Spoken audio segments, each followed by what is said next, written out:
Et on continue la deuxième partie de ce taroscope. On arrive ici aux Vierges. Alors, les Vierges, on vous parle de votre identité. On vous dit que vous êtes en train de prendre conscience de certaines parts de vous-même et que vous êtes en train de vous réinventer, de vous dépasser. Alors, on vous dit aussi ici avec la rune de la romance que vous pourriez faire une rencontre sentimentale et que ça va vous apporter vraiment, c'est peut-être une rencontre très importante. On vous dit aussi que vous avez peut-être besoin de vous ancrer davantage pour avoir une sécurité et une solidité pour avancer dans cette nouvelle relation.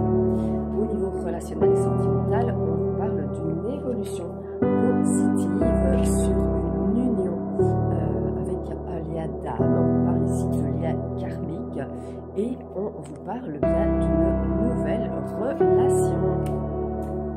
Les Sagittaires. Alors, les Sagittaires, on vous parle ici de la rune des anneaux. Donc, vous aussi, on vous parle d'une union.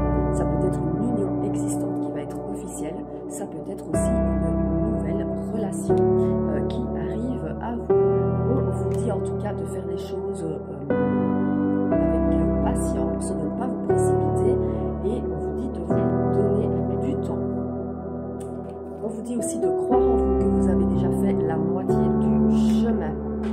Alors, au niveau relationnel et sentimental, on vous dit que vous avez peut-être besoin de souffler, de faire la fête, de sortir.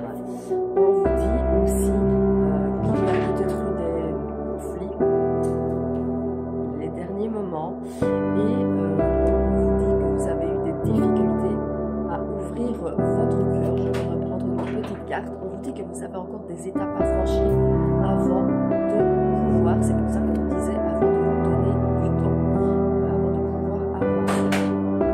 Les lions.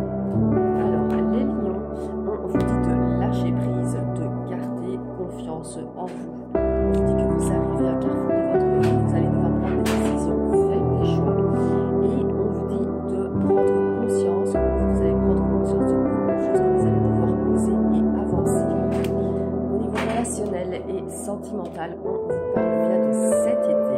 On vous dit que vous avez peut-être des doutes, des remises en question, des petits tracas, mais on vous parle d'équilibre qui revient à vous. Alors, les scorpions. Les scorpions, on vous dit que vous allez récolter ce que vous avez semé, donc l'abondance vient à vous. On vous dit aussi que vous allez être dans la réceptivité des énergies. Donc voilà, on parle, quand je parlais de la nouvelle lune, les signes d'eau vont être fort impactés. Donc le scorpion en fait partie et on vous dit que vos émotions vont être peut-être mises à rude épreuve. Mais on vous dit que vous allez prendre un nouveau départ, vous êtes arrivé à la fin de quelque chose, vous allez repartir sur du renouveau. Au niveau relationnel et sentimental, on vous dit que vous avez un désir de retrouver une certaine passion, un certain feu en vous. Et on vous dit aussi que vous avez peut-être des peurs, que vous êtes un petit peu dans le de destruction, que vous avez peut-être que vous vous sentez bloqué dans une situation. Et on vous dit qu'il y a des changements qui vont arriver pour vous. Cet automne, vous parlez pour l'instant de votre situation qui est gelée. Et on vous dit qu'il y a quelque chose qui va changer au niveau de cet automne. Les Verseaux. Les Verseaux, on vous dit qu'il est temps pour vous d'accueillir, d'amplifier, de canaliser. On parle aussi de spiritualité ici. Alors, on vous dit aussi qu'il y a des choses de votre passé que vous portez, ce n'est peut-être pas vos énergies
prendre après une période de distance et d'éloignement. Voilà, c'était le taroscope de la semaine. On va tout de suite faire